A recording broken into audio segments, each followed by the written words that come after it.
नमस्कार मित्रांनो. पुन्हा एकदा स्वागत आहे तुमचं नवीन व्हिडिओमध्ये. जसं आपण मागच्या व्हिडिओमध्ये या ठिकाणी बायोलॉजीच्या पूर्ण बेसिक कन्सेप्ट तुमच्या काय काय क्लिअर असल्या पाहिजे हे बघितलं. तसं या व्हिडिओमध्ये आपण आज पाहणार आहोत की केमिस्ट्रीच्या कोणकोणत्या बेसिक कन्सेप्ट अशा आहेत की ज्या तुमच्या काय असल्या पाहिजे, क्लिअर असल्या पाहिजे, जेणेकरून या ठिकाणी तुम्हाला म्हणजे तुमच्या बेसिक कन्सेप्ट क्लिअर होऊन तुम्हाला बऱ्यापैकी अभ्यासामध्ये मदत होईल. ठीक आहे मित्रांनो, आता बाकी इंट्रोडक्शन तुम्हाला देण्यात काही अर्थ नाही, त्यामुळे आपण लगेच सुरू करूया आपल्या आजच्या नवीन व्हिडिओमध्ये.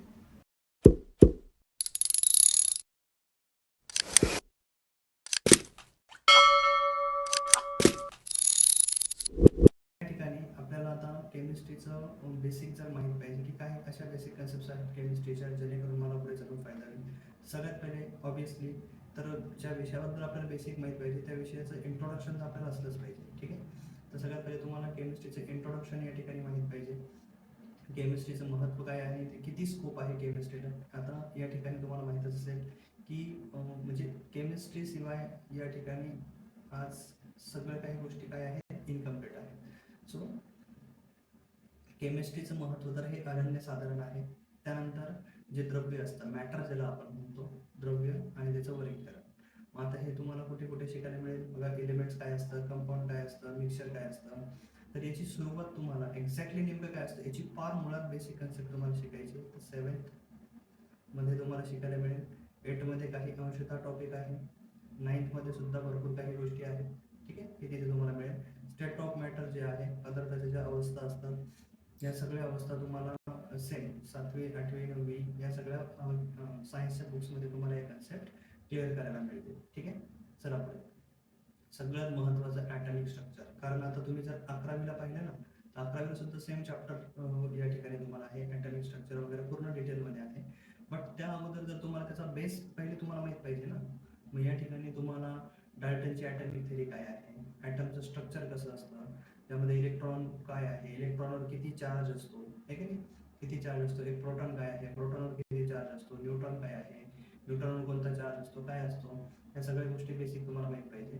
ठीक आहे, ॲटॉमिक नंबर काय आहे, मास नंबर काय असतं, आयसोटोप्स काय असतं, आयसोबार्स काय असतं. ठीक आहे, तर ह्या सगळ्या गोष्टी ज्या आहेत ना, हे तुम्ही इयत्ता 8वीच्या पुस्तकामधून क्लिअर करू शकता. प्लस याचा थोडासा अंशतः पार्ट जो आहे हा 9वीच्या पुस्तकात पण आहे. पण मी तुम्हाला असं रिकमेंड करेल की 8वीचं पुस्तक अतिशय तुम्ही मनापासून वाचायचं सायन्सचं, ज्यामध्ये तुम्हाला इनसाइड अँड ॲटम अशा नावाचं एक चॅप्टर तुम्हाला मिळेल 8वीच्या पुस्तकामध्ये. पुन्हा इनसाइड अँड ॲटम, अणूच्या अंतरंगात, असा एक नावाचा धडा तुम्हाला या ठिकाणी मिळेल 8वीच्या पुस्तकात. तो तुम्ही वाचायचा आहे, जेणेकरून या सगळ्या बेसिक गोष्टी तुमच्या काय होतील, क्लिअर होतील. ठीक आहे, अणूच्या बाबतीत तुम्हाला केमिस्ट्रीमध्ये माहीत असलंच पाहिजे, त्याशिवाय केमिस्ट्री इनकम्प्लीट आहे असं मी तरी म्हणेन. पुढे पहा, पिरियडिक टेबल. आता पिरियडिक टेबल काय आहे हे जर तुम्हाला छानपैकी समजून घ्यायचं आहे तर यासाठी क्लास 10चं सायन्स 1चं बुक तुम्हाला प्रिफर करायचं आहे. ठीक आहे, सायन्स 1च्या बुकमध्ये या ठिकाणी ह्या कन्सेप्ट तुम्हाला शिकायला मिळतील. त्यामध्ये मेंडेलिव्हचा पिरियडिक लॉ काय आहे, ठीक आहे, मॉडर्न पिरियडिक टेबल काय आहे, पिरियड्स कशाला म्हणायचं, ग्रुप्स कशाला म्हणायचं, मूलद्रव्याचं वर्गीकरण कशा कशा पद्धतीने केलं गेलेलं आहे, या सगळ्या गोष्टी तुम्हाला क्लास 10च्या सायन्स पार्ट 1च्या बुकमध्ये या ठिकाणी तुम्हाला बघायला मिळतील. त्यानंतर ट्रेंड्स कोणते असतात पिरियडिक टेबलमध्ये, ॲटॉमिक साईज कशी कमी होते, अणूचा आकारमान डावीकडून उजवीकडे जाताना कशा प्रकारे कमी कमी कमी कमी होत जातो. ठीक आहे, व्हॅलेन्सीचा ट्रेंड कसा आहे, मेटलिक नॉन मेटलिक कॅरेक्टर, धातू आणि अधातूचे गुणधर्म कसे कमी होतात, या एकूण एक गोष्टी अतिशय सुंदररित्या विज्ञानच्या म्हणजे 10वीच्या विज्ञानच्या पुस्तकात तुम्हाला शिकायला मिळतील. ठीक आहे, तुम्ही JEE दिला असाल तर या ठिकाणी केमिस्ट्री तुम्हाला आलं पाहिजे. ठीक आहे, जरी या ठिकाणी JEE मध्ये वेटेज हे असेल, बट स्टील तुम्हाला ऑर्गॅनिक केमिस्ट्रीचा हा पार्ट म्हणजे तुम्हाला शिकायचं असेल ऑर्गॅनिक केमिस्ट्री बेटरली, तर सगळ्यात पहिले तुम्हाला म्हणजे ऑर्गॅनिक इनऑर्गॅनिक दोन्ही याच्यामध्ये हे तुम्हाला काम येणार आहे. कारण इलेव्हनच्या बाबतीत तुम्हाला माहीत असणं अपेक्षितच आहे. ठीक आहे, तर त्यासाठी हा 10वीचं चॅप्टर तुम्ही रेफर करू शकता. त्यानंतर केमिकल बॉन्डिंग काय असतं. आता बघा, इयत्ता 8वीच्या पुस्तकात तुम्हाला शिकायला मिळेल की केमिकल बॉन्ड काय असतात. थोडंसं हायर लेवलला जाऊन 9thला तुम्हाला बघायला मिळेल. ठीक आहे, की आयनिक बॉन्ड कसा फॉर्म होतो, आयनिक बॉन्डिंग काय असतं, कोव्हॅलंट बॉन्ड कसा तयार होतो, मेटलिक बॉन्डिंग काय असते. त्यानंतर म्हणजे जे काही बॉन्ड असते त्या बॉन्डवर आधारित, ठीक आहे, संयुग जे असतात, कंपाऊंड जे असतात, त्यांच्या प्रॉपर्टीज कशा पद्धतीने फॉर्म होतात. This all the stuffs and things you will get detailly in class 8 also and class 9 book also. ठीक आहे. केमिकल बॉन्डिंग हे केमिस्ट्रीचा आत्मा आहे. कशा पद्धतीने एक कंपाऊंड जेव्हा तयार होतो ना, कुठल्याही प्रकारचा कंपाऊंड जेव्हा तुम्ही शिकता, ठीक आहे, तर हा कंपाऊंड कोणत्या कोणत्या एलिमेंट्स पासून बनला आहे आणि मग त्या एलिमेंटमध्ये कशा पद्धतीने, जसं की आता हायड्रोक्लोरिक ॲसिड आहे, एसएल हा पण एक प्रकारे कंपाऊंड झाला ना. त्यानंतर तुमचा NaCl आहे, ज्याला आपण टेबल सॉल्ट किंवा मीठ असं या ठिकाणी म्हणतो. आता हा एक कंपाऊंड तयार झाला.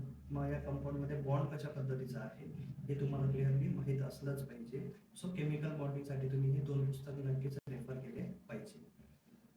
त्यानंतर बघा chemical reaction and equation.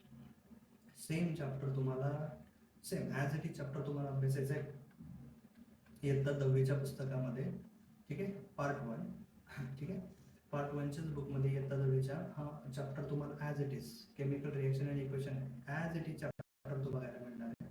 So या सगळ्या म्हणजे रासायनिक अभिक्रिया कोणकोणत्या प्रकारच्या असतात, combination, decomposition, displacement, double displacement, redox reaction, balance म्हणजे writing and balancing chemical equation, की रासायनिक समीकरण लिहायचं कसं असतं है ना, रासायनिक समीकरण लिहायचं कसं असतं, त्याला बॅलन्स कसं करायचं असतं है ना, या सगळ्या गोष्टी तुम्हाला तिथे मिळणार आहे. त्यानंतर एखादी रिॲक्शन होत असताना त्याच्यामध्ये ऊर्जेचं जे काही बदल आहे हा कशा पद्धतीने होतो, किंवा एक्झोथर्मिक एंडोथर्मिक प्रोसेस काय आहे, हे सुद्धा ॲज इट इज तुम्हाला क्लास 10च्या बुकमध्ये शिकायला मिळणार आहे. ठीक आहे, हा पूर्ण जो टॉपिक आहे हा तुम्ही इयत्ता 10वीच्या पुस्तकामध्ये क्लिअर करू शकता. त्यानंतर पुढे बघा ॲसिड बेस अँड सॉल्ट. छान टॉपिक आहे एकदम. ॲसिड काय आहे, त्याची प्रॉपर्टीज, उदाहरणं, प्लस इंडिकेटर्स काय असतात, लिटमस पेपर काय आहे, फिनॉल्फथेलिन काय आहे, टर्मरिक हळद जी असते ना आपल्या घरातली जी काही हळद आपण वापरतो, it also act as a indicator. सुद्धा एक इंडिकेटर म्हणून काय करते, काम करते. म्हणजे सगळं युनिव्हर्सल इंडिकेटर काय आहे, this all you will get detailly understand in class 8 book. Okay, neutralization reaction सुद्धा तुम्हाला 8वीत शिकायला मिळेल. Common salt and their uses वगैरे हे जे काय आहे ना, sodium chloride, baking soda, washing soda, bleaching powder, ह्या सगळ्या गोष्टी 8वीच्या पुस्तकात, पण ह्या खालचे जे सगळे टॉपिक्स आहेत हे तुम्हाला 9वीच्या पुस्तकामध्ये अभ्यासाला मिळतील. त्यामुळे तुम्हाला काय करायचं आहे, दोन्ही पुस्तकांचा एकत्रित अभ्यास करायचा आहे. ठीक आहे, असं नाही की एक आता केलं आणि एक नंतर नाही. सो दोन्ही बुक्स तुम्हाला एकत्रित काय करायचं या ठिकाणी अभ्यास करायचा आहे, जेणेकरून तुमचे टॉपिक्स अजून क्लिअर होतील. ठीक आहे, पुढे चला. त्यानंतर बघा धातू आणि अधातू, मेटल आणि नॉन मेटल काय आहे. ठीक आहे, आता याचं आहे ना तुम्हाला जास्तीत जास्त संदर्भ जो आहे 8वीच्या पुस्तकात थोडं नॉर्मली दिलेलं आहे, बट तुम्हाला धातू आणि अधातूबद्दल त्यांचे गुणधर्म काय आहेत, ठीक आहे, कोणता धातू किती पटकन रिॲक्ट होतो कोणासोबत, किती उशिरा होतो, काय होतो, या सगळ्या गोष्टी तुम्हाला रिॲक्टिव्हिटी सिरीजमध्ये बघायला मिळेल.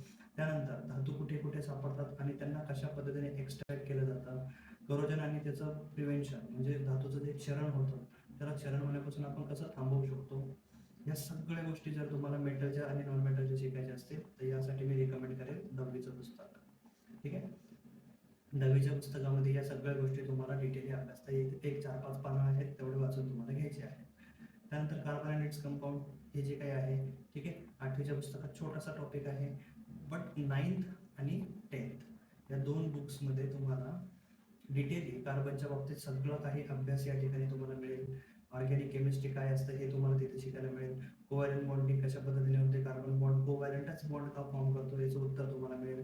हायड्रोकार्बन्स काय असतं, अल्केन, अल्किन, अल्काइन्स, हे सगळे घटक जे आहे तुम्हाला 9वीला इंट्रो दिलाय, थोडासा एक 7-8 ओळीचा टॉपिक आहे फक्त, पण 10वीच्या पुस्तकामध्ये तुम्हाला हे छानपैकी समजावून दिलेलं आहे. ठीक आहे, त्यानंतर फंक्शनल ग्रुप वगैरे काय, हे सगळ्या गोष्टी ज्या आहेत ह्या तुम्हाला 10वीच्या पुस्तकामध्ये अतिशय सुंदर पद्धतीने क्लिअर करायला मिळतील. ठीक, त्यानंतर बघा पदार्थाच्या ज्या अवस्था असतात, स्टेट्स ऑफ मॅटर, हे दरवर्षी तुम्हाला थोडं थोडं थोडं थोडं प्रत्येक याच्यामध्ये आहेच. ठीक आहे, सो तुम्ही 8वी 9वी 10वी तिन्ही वर्षाचे पुस्तक यासाठी मी तुम्हाला रिकमेंड मिक्सर्स. ठीक आहे, तर बघा या ठिकाणी सोल्युशन आणि मिक्सर जर तुम्हाला समजून घ्यायचं असेल काय आहे कसं आहे, तर या ठिकाणी बघा मी ऑलरेडी मार्क करून ठेवलेलं आहे. 7वी आणि 8वी प्लस 9वी मध्ये सुद्धा थोडं थोडं या ठिकाणी याबद्दलचे टॉपिक्स तुम्हाला ऑलरेडी दिलेले आहेत. ठीक आहे मित्रांनो, तर अपेक्षा करतो की या ठिकाणी तुम्हाला या सगळ्या गोष्टी समजल्या असतील. तर या पद्धतीने तुम्हाला काय करायचं आहे, सगळ्या गोष्टी कटाक्षाने पालन करायचं आहे, सगळ्या गोष्टी डिटेलमध्ये तुम्हाला अभ्यासायच्या आहेत. एकदा माझा विश्वास ठेवून बघा आणि या गोष्टी करा. तुम्हाला आगामी येणाऱ्या वर्षामध्ये जेव्हा तुम्ही आता अभ्यास करणार तर तुम्हाला या गोष्टीचा 100 नव्हे तर 101% या ठिकाणी काय होणार आहे, तुम्हाला फायदा या ठिकाणी होणार आहे. ठीक आहे. आता हे बघा, तुमचं फिजिक्स असेल, केमिस्ट्री असेल, बायो असेल, एखादी कन्सेप्ट तुम्हाला जर या ठिकाणी हवी असेल तर त्यावर सुद्धा तुम्हाला नक्कीच या ठिकाणी व्हिडिओ त्यावर बनवून मिळेल. सो तुम्ही त्या पद्धतीने तसं मेन्शन करू शकता. नक्कीच तुम्हाला त्या ठिकाणी तुमच्या ज्या काही कन्सेप्ट्स आहेत त्या क्लिअर करण्यामध्ये नक्कीच तुम्हाला मदत करण्यात येईल. ठीक आहे मित्रांनो, बस तुम्ही अभ्यास करा आणि आयुष्यामध्ये चांगलं काही नाव कमवा, जेणेकरून या ठिकाणी समाजामध्ये तुम्हाला एक चांगला हुब्बा मिळेल. ठीक आहे. तर भेटूया आपण पुढच्या व्हिडिओमध्ये अशाच प्रकारे, ज्यामध्ये आपण बघणार आहोत बेसिक्स ऑफ फिजिक्स. ठीक आहे मित्रांनो.